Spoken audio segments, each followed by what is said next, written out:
Hello வணக்கம். இது உங்கள் சிவி ஈஸோன்னு சொல்லணும். எப்படி இருக்கீங்க? இப்போ பார்த்தீங்கன்னா சம்பவம் எவிக்ஷன் பற்றின அப்டேட் வந்துடுச்சு. ஸோ ஆல்ரெடி நான் சொல்லியிருந்தேன் என்னென்னா இந்த எவிக்ஷன் அப்டேட் பார்த்தீங்கன்னா இப்போ சில வாரங்களாக பார்த்தீங்கன்னா லேட்டாக வரதவே நம்புங்க அப்படின்றது தான். ஏன்னா அங்கே வந்துட்டு நிறைய விஷயங்கள் டக்குன்னு சொல்கிறாங்க, அப்புறமா அதை மாற்றுறாங்க. ஸோ அதனால் வந்து இங்கேயும் வந்துட்டு இஷ்டத்துக்கு காலையிலேருந்து பார்த்தீங்கன்னா சுபிக்ஷா போயிட்டாங்க, அரோரா போயிட்டாங்க. நானும் நிறைய பார்த்துட்டேன்.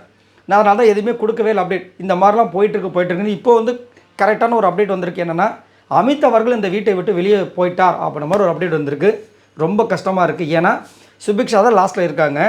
அப்படி இருக்கும்போது எப்படி அமித் அமிச்சாங்கன்னே சத்தியமாக எனக்கு புரியல. அது மட்டும் இல்லாமல் அவருடைய 100% கேமை கொடுத்துட்டு தான் இருக்கார். கொடுத்ததுக்கு அப்புறமும் இவரை வந்து இந்த மாதிரி பண்ணியிருக்காங்கன்னா, ஏன்னா அவர் கொடுக்கப்பட்ட வேலைகளாக இருந்தாலும் சரி, டாஸ்க்லையும் சரி, கேப்டன் ஆகியிருக்காரு, எவ்வளோ விஷயங்கள் பண்ணியிருக்காரு. ஆனாலும் இப்போ வந்துட்டு ஓட்டு வந்துட்டு ஆல்ரெடி சுபிக்ஷாவுக்கும் கம்மியாக இருக்குது, இவருக்கும் கம்மியாக இருக்குது தான். கொஞ்சம் டிஃப்ரென்ஸ் தான் வச்சுக்கிங்களேன். ஆனாலும் சுபிக்ஷாவை கம்பேர் பண்ணும்போது அமித் உண்மையிலேயே வந்துட்டு சுபிக்ஷாவோட நிறைய விஷயங்கள் பண்ணியிருக்காரு. ஸ்க்ரீனில் யார் அதிகப்படியாக தெரிஞ்சிருக்காங்க? அமித் தெரிஞ்சிருக்காங்களா இல்லை சுபிக்ஷா தெரிஞ்சிருக்காங்களா? அதே கூட பார்த்திங்கன்னா அரோராலாம் வந்து என்ன பண்ணுறாங்கன்னே தெரியல. நான் வந்துட்டு ஆமாம் சும்மா தான் இருக்கேன்னு ஒத்துக்கிட்டு உட்காந்துட்ருக்காங்க.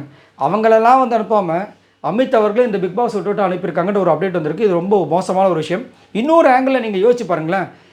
விஜய் பார்வதி கூட யாரெல்லாம் கனெக்ட் ஆகிறாங்களோ அவங்களாம் வெளியே போகிற மாதிரி ஒரு விஷயம் இருக்குது. உங்களுக்கு அது தோணுதான்னு சொல்லுங்கள். எனக்கு அந்த மாதிரி தான் தோணிகிட்ருக்கு.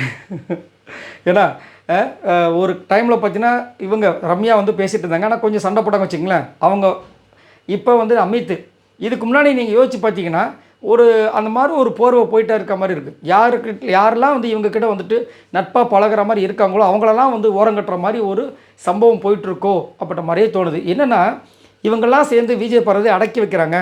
அவங்களோட பழைய கேம் இல்லை, அந்த பழைய கேம் வரணுன்றதுக்காக பண்ணுறாங்களா? எனக்கு ஒன்றும் புரியல. பட் அமித் அவர்கள் கண்டிப்பாக டாப்பில் இருக்குன்னு நான் ஆசைப்பட்ட ஒரு ஆள். ஏன்னா அவரை மாதிரி ஒரு தங்கமான மனிதரை பார்க்கவே முடியாது. இன்றைக்கி கூட பார்த்தீங்கன்னா இந்த சாட்டர்டே எபிசோட் ஓடிட்டுருக்கு லைவில். கமருதீன் என்னென்ன பண்ணுறாரோ அதெல்லாம் வந்து அழகாக எடுத்து வைக்கிறார்.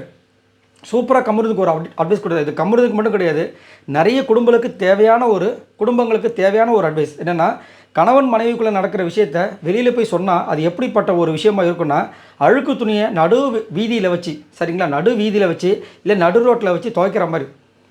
அந்த துவைக்கும் போது அந்த அழுக்கெல்லாம் போகும்போது நிறைய பேர் என்ன பண்ணுவாங்க, ஒருத்தன் மூக்க மூடுவான், ஒருத்தன் என்னையா இதுன்னு கேட்பான். ஸோ அடுத்தவங்களுக்கு நம்ம வாய்ப்பை கொடுக்குறோம், அதை பண்ணாதீங்கன்னாரு. ரொம்ப அழகான ஒரு அட்வைஸ். இது அவங்களுக்கு மட்டும் இல்லை, நம்மளுக்குமே சேர்த்து. இந்த மாதிரி நிறைய விஷயங்கள் பண்ணுற ஒரு நல்ல மனிதர். என்னத்தை சொல்ல. ஆனால் அவங்களோட மனைவி ஒன்று சொன்னாங்க, சாண்ட்ரா கூட சேராதீங்கட்டு. அவங்க சொன்ன வாய்மூர்த்தம் என்னமோ அப்போத்துலேருந்து ஃபுல்லாக சாண்ட்ரா கூட தான் பேசிகிட்டு இருந்தார். போனவொன்னே ஸ்ரீரஞ்சனி அவங்க திட்ட போகிறாங்க. நான் அப்போவே சொன்னலன்னு. ஆனால் அதுக்கு காரணம் அது கிடையாது. என்ன பண்ணுறது? ரைட். இதை பற்றி உங்களோட கருத்துக்களை சொல்லுங்கள். பாய் நண்பர்களே.